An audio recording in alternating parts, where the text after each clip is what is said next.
Hello sa inyong lahat dyan mga kababayan, magandang umaga. So, this is our another day, another vlog. So, punta tayo ngayon mga kababayan sa tanim nating durian. Linisan natin. Tapos, kuha tayo ng gamot. Tapos, papa mga kababayan naglagay ng fertilizer. Yan. Marag, vlog pa? Pati hindi ba? Bligya ito niya. Lagko to.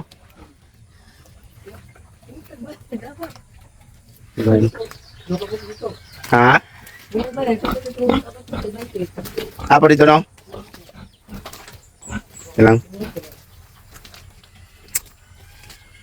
So tapos si Papa nagpakain sa kanyang mga alaga mga kabayan.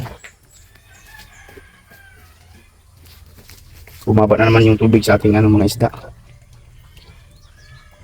Kailangan talaga itong lilinisan. Nakikita ng kanilang mga likuran. Right. So, patuloy tayo doon sa may tanim na luya.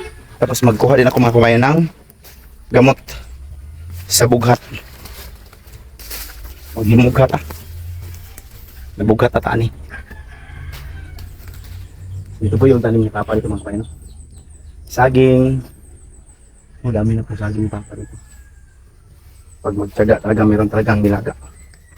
Hindi ko talaga akalain mga kababayan ba magiging ganito ito. Yan oh. Hindi ko inakala na magiging ganito ang sitwasyon sa lupang ito. Kasi noon napaka-open. Napaka-open po ito dito no. Mga Carabao grass lang yung tumubo dito. Katapos ngayon no, tingnan nyo. Medyo dumilim na siya dahil sa tanim ng saging. Ang tataba pa ng mga tanim ni Papang saging. Meron din akong gulay dito mga kabayan, no? Kalabasa. Tanim ito namin noon ang aking bayaw. Daming tanim namin, mahigit siguro 500 na seedlings yun na kalabasa. Pero hindi nag-failure siya no, tapos may naiwan dito, ilang punuan, ilang puno, mayroong isang bunga. Yan. So, magiging yan, maulam natin. Medyo malalaki na yung mga mais dito. No? Yan, no?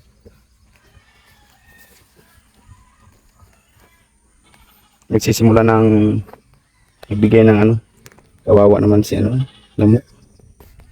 Kawawa siya kasi nagutom siya. Kawawa yung mga anak niya ngayon naghihintay sa kanya, hindi na siya nakauwi. So, ito yung mga mais mga kabayan. Ngayon, hahanap na ako ng panghimughat.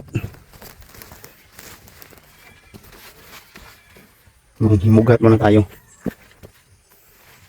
Ito yung mga mais dito mga kabayan. Hindi ko inakala na magkakaroon po ng tanim dito. Kasi noon, talagang mga Carabao grass lang yung makikita dito. Carabao grass lang yung tumubo dito. Nalaglag yung alikabok ng bulaklak ng mais. Alikabok. Okay, no? Dito banda medyo lang yung mga mais dito, maliliit. Iwan ko kung makapagbigay pa kaya ito ng bunga. Yan mga maliliit. Tapos yung loya mga kabay, no? Ang liit lang talaga ng tumubo. Napakaliit lang yung tumubo. Titingnan natin to next month kung may lalabas pa bang tutubo. Oh. Sabi ni Mama yan nung pagtanim dito, baka sa isang linya mayroon lang isang tutubo. Malapit po yung natugma yung sabi niya sa nangyari ngayon. Buti na lang meron ding ibang meron ding maraming tumubo. Siguro kadalasan talaga maraming nalata. Marami yung nalata dito. Yan mga bueno. Tapos yellow siya.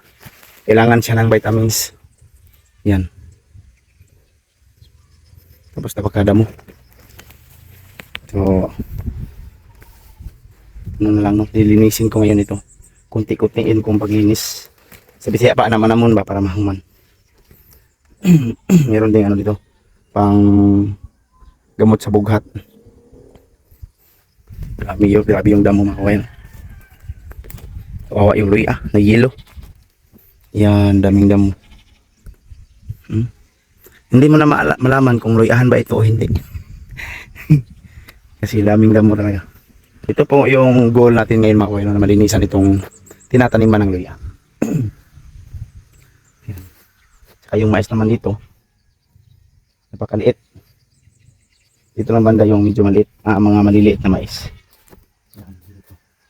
Pero meron naman ding siguro na ilagay siya sa matabang lupa kaya medyo malaki. Hindi katulad talaga doon, no? Doon sa ibaba. Yan, no, medyo malalaki talaga. Makikita mo talaga yung bunga nila. So ngayon mga kabayan, no? Magsisimula muna akong maglinis para po meron tayong daan ngayon. Alam niyo ba yung daan mga kabayan? Sa Bisaya ng daan, dadaan po, agi. Agi ako. Ano ba? So, meron tayong dadaan ngayon. Meron tayong agi. So, yun lang mga kabayan, no? Abangan nyo mamaya yung tingnan natin maya kung gaano kalaki yung malinisan ko ngayon sa ilang oras. So, tingnan natin. So, magandang tanghali sa inyo lahat dyan mga kababayan. So, ito na po yung nalinisan natin mga kababayan, no? Nagmukha na talaga siyang luyahan. Yan. Ito doon. So, nakikita na talaga natin yung mga luya. Kumpara dito mga kabayan, hindi natin mahalatang mayroong tanim ng luya. Kung nalinisan na, yan o. So, meron na tayong makikitang kaunting mga luya. Mga maliliit na luya. So, ayan mga kabayan, no? Yan. So, kulang lang ito ng fertilizer, no? So, pag matapos ko itong malinisan mga kabayan, tapos pagkatapos malinisan lahat, so lalagyan natin ng fertilizer. Baka maka-recover pa sila, baka tutubo pa. Meron pa tayong maitatanim sa next na generation nila, no? Kasi hindi man natin ito talaga, no? Parang hindi pa ito maibinta next time, mga maliliit. So lagyan ng fertilizer para gawin na namang similya na itatanim naman next time. Tanghali na pala mga kabayan, so magpahinga muna tayo. So, dalawin muna natin dito sa kabila. Napakataas na mga damo. Hindi na makikita ang mga luya. Meron pang mga nasira mga kabayan, no? Grabe yung damo. Lilinisan ko lang muna yung tanim natin marang mga kabayan, mga malalaki na. Yan, marang. Nilagyan ko kasi yan ng fertilizer noong last time. Hindi mo malata na mayroon palang luya. Tanim na luya. So, hanap muna tayo ng ito mga kabayan, dami pala dito. Ito po yung ginagamit namin dito mga kabayan, no? Iniinom na mayroong bughat. Ito. Yung taba-taba nila. Taba-taba nila kasi nakatikim ito ng abon. Fertilizer. Ayan. Ito po yung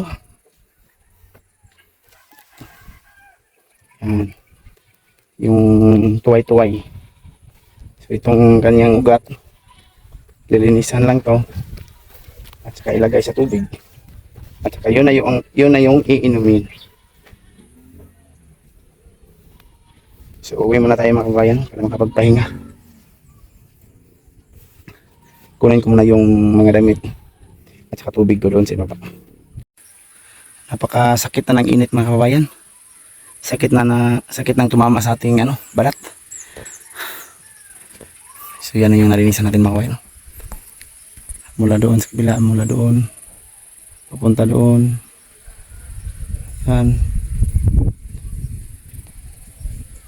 Yan, so luya na lang talaga yung makikita natin, no, na tumatayo.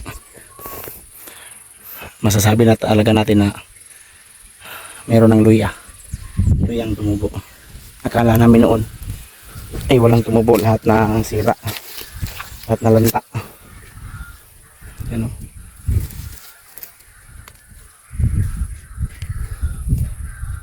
Mabuti na lang mayroong maliit na puno dito, masisilungan natin Napakasakit na ng init. Yan o. Kanina, mayroon sanang ano kanina. Makapal na ulap. Kala ko paparating na yung ulan. Pero biglang nawala, no? Biglang nawala. So, posible hindi na uulan ngayon. Ang ginatatakutan ko mga kababayan, pag biglang dumating yung tag-init. Kasi meron mga sabi-sabi na may tag-init daw na darating. Hindi natin alam kailan. Tapos ngayon napakasakit na ng init. Tapos yung tanim natin napakaliit pa. Baka hindi ito maka-recover, no? Hindi sila o baka maabutan sila ng tag-init. Tuluyan na talaga sila masira. Kung hindi na sila makakatikim ng ulan. Kasi mga maliliit pa sila eh. So, uwi muna tayo mga kabayan, no? Dali natin itong gamot sa bughat. Yan. Gamot sa bughat.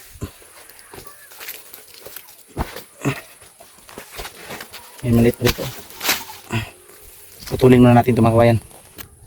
So, ito yung putulin natin.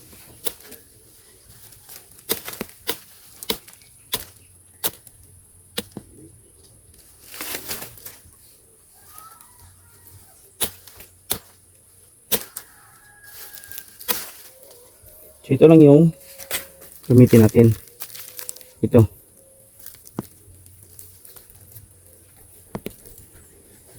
Hugasan ng maigi. Hugasan siya. Tanggalan talaga ng putik. Pagkatapos ng malinis na siya, or malibarasan natin. So, ilagay natin siya sa pitchel. At doon natin ilalagay yung tubig. So, ibabad lang natin siya hanggang ilang oras. At yun na yung gawin nating tubig. Iinumin yung tubig natin. Kasi masakit yung katawan natin mga bayan. Try lang natin ha. Try lang natin ito makakatulong ito sa ating makaramdaman. Kasi ganito rin yung iniinom ni Sheila nung masama yung pakiramdam niya mga kababayan. No? Tuway-tuway. Ganito po yung ano nyo. Bulaklak na. Yan. Yung dumidikit sa ano mga kababayan. Sa mga ganito. Yan. Dumidikit sa mga ano natin yan no. Oh, ang galing didikit. Di ba? Yung mga maitim na mapapayat. So, yan. Ito yung dadalhin natin. So, uuwi na tayo at hanggang dito lang muna yung video natin mga kawayan. Maraming salamat. Ingat kayo palagi dyan. No? So, meron pa tayong lilinisan next time mga kawayan. So, itong maisa no. Para makakuha pa tayo ng bigas dito. Mula dito sa mais na ito. So, hanggang dito lang mga kababayan. Magandang araw sa inyong lahat dyan. At bye-bye.